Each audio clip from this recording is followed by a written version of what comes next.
A couple of months ago, I was browsing YouTube, trying to find some cool gaming videos to watch, find music to listen to, and after a while of watching videos, I came across this one video here in particular. This video, from my understanding, is a recreation of the internet checkpoint, originally uploaded by user Taya777, which got removed or deleted some years later. It's a very beautiful video, not because of the video itself, but because of the comments. On this video, you will find people living their lives, stumbling across this video, and commenting what they've gone through up until this point. A checkpoint for life. It's a very beautiful moment finding this video by chance, but once the music in the video played, a wave of emotions hit me. Emotions of nostalgia, joy, sadness, bliss. A confluence of emotions, including deja vu. I had heard this song somewhere before, but I was not sure from where. I opened the description of the video, and there stood the title, Stickerbush Symphony from Donkey Kong Country 2. I smiled to myself and did a quick search to find a version of this song, and the song you're listening to right now is a remake of Stickerbush from Super Smash Bros. Brawl for the Wii. I'm not quite sure what it is, but this piece of music is a song that I think brings a lot of us back to the past. But why? Is it because it comes from a game from the 1990s, because of how it sounds, because it was used in the subspace emissary from Brawl? It's a bit tough to answer, but I do think that it's a combination of many things, and the first reason why is how the song floats around the concept of nostalgia. It's a bit tough to nail down what exactly nostalgia means. It does have a literal definition, that being longing for a period in the past, but the definition doesn't quite stretch it for me. Since nostalgia is an emotion, it becomes a very abstract concept, as depending on who you ask, they will feel nostalgia for different things, moments, and events in their own lives. Some games and songs make me sentimental about the past, and chances are that those things that make me nostalgic won't quite have the same effect on you as will your moments have on me. However, what I think makes us human is that feeling of being able to relate. Despite us not having had the same experience as someone else, we can have a sort of understanding of one another's lives. It's not exactly the right definition, but it's close enough, but it's something akin to the feeling of sonder. The realization that each person is living a life as complex as one's own. Going back to the checkpoint, having the song with that aesthetic and reading the comments, it does paint a very vivid and real emotion in our minds that can quickly bring us back in the time of others,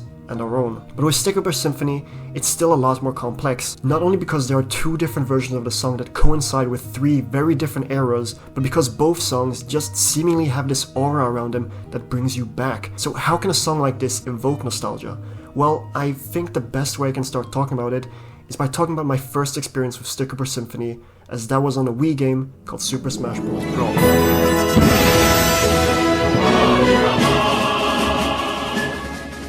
The Wii in and of itself can be classified as a retro console. It released 18 years ago in 2006 and had a very different feeling around it compared to Nintendo's previous console, the GameCube, and the other rival consoles on the market at the time, the PlayStation 3 and the Xbox 360. Some of Nintendo's best games on the system were the Super Mario Galaxy series of games, Wii Sports, your Zelda games, and of course, Super Smash Bros. Brawl. Looking back at Brawl, it stands out both mechanically speaking from the rest of the Smash games and aesthetically as well, with a sort of semi-realistic art direction. It also had something that has not been seen in a Smash game before it, and since then, that being a full-on story mode called the Subspace Emissary. Subspace was a vibe. All of Nintendo's biggest gaming icons fighting together against an unknown evil, with Snake and Sonic also showing up to aid the heroes and fighting against Smash original villains like Gallium and Duon, to gaming legends like Rayquaza and Ridley. However, there are certain moments that stuck with me, like the lake, where Brawl's rendition of Stickerbush plays, and it's just magical. The rhythm of the song evokes strong feeling of exploring the unknown, but in a cheerful manner, like you can take on any danger that's about to come your way. The intensity of the guitar strumming just makes you feel like you're getting closer to finding your way out, and then the break after, which has that jungle genre feeling, making you feel trapped. That is until the violins come in, sounding like the light at the end of the tunnel, that even if you might feel stuck right now, you can still find a way through it all. That was some attempt at trying to analyze the song, but that's how it can feel. As a Sonic fan, even though Sonic was added to Brawl, I think Stickerbush's remix here is my biggest highlight of the game. Yes, it does remind me of times when I was younger, more than 10 years ago, and then some, playing the Wii and just finding my way through the levels, times when I didn't have a lot of responsibilities. However, there is the original version of Stickerbush, which I think I will be going out on a limb right now saying this, but David Wise's original version of Stickerbush Symphony should be put up there as one of the greatest pieces of video game music ever.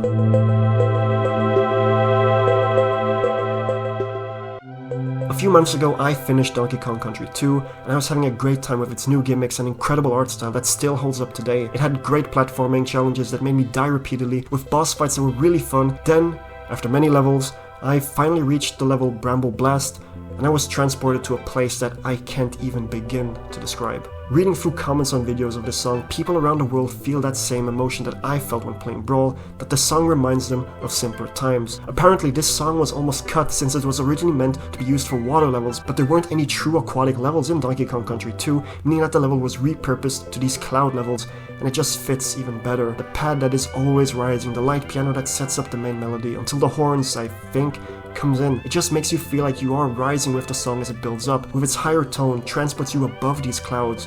You're in a place of your own, navigating this vine maze with a barrel that keeps you safe from harm's way, a microcosm that makes you feel like you're navigating your own thoughts. The beauty of this song is in its simplicity. There isn't much going on in the song if you think about it. It's got a piano, a pad, a bass line, pretty basic drums, and some horns, all of which have been touched up a bit with some reverb and delay effects that gives this song this heavenly feel. But that's how some of the best things are made. Many times when we constantly seek for perfection, we always think that there are more stuff that we can add to fix stuff, but if you just focus on the basics, anything is possible. I was never there when the original game released, but I can fully relate to how people must have felt playing this game and reaching this point for the first time. The Donkey Kong Country games have this incredible aesthetic with their pre-rendered backgrounds that somehow evokes some sort of realism, bringing these monkeys to life.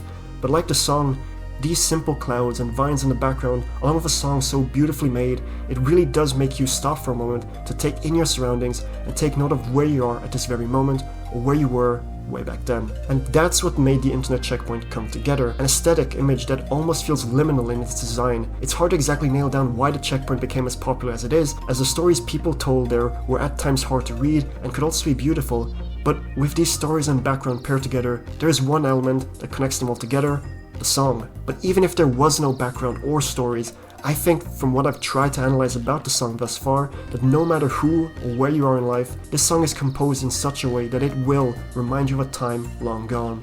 A time you wish you could relive again, or a time you might have forgotten or hope to forget. It somehow creeps into the deepest parts of your thoughts and makes you remember life. I think I'm waffling at this point now, but I think I've come to a conclusion of sorts. And it's simple, I think. Stickerbush Symphony is eternal. Despite the song being made on hardware that is outdated now, the song is timeless. It carries this weight to it that it can carry you to times that rest deep within you. Even its remix from Brawl, although a far more complex composition, retains some of that simplistic nature to it, making the version also a harbor for the simpler times. Because both these two games, I'm assuming here, were played by players when they were young, this song acts as a catalyst for back then. But I think regardless of having played the games or not, this song still manages to bring out those evocative emotions like in the internet checkpoint. This is why Stickerbush Symphony is not only one of the greatest video game songs, but also a song that transcends time itself.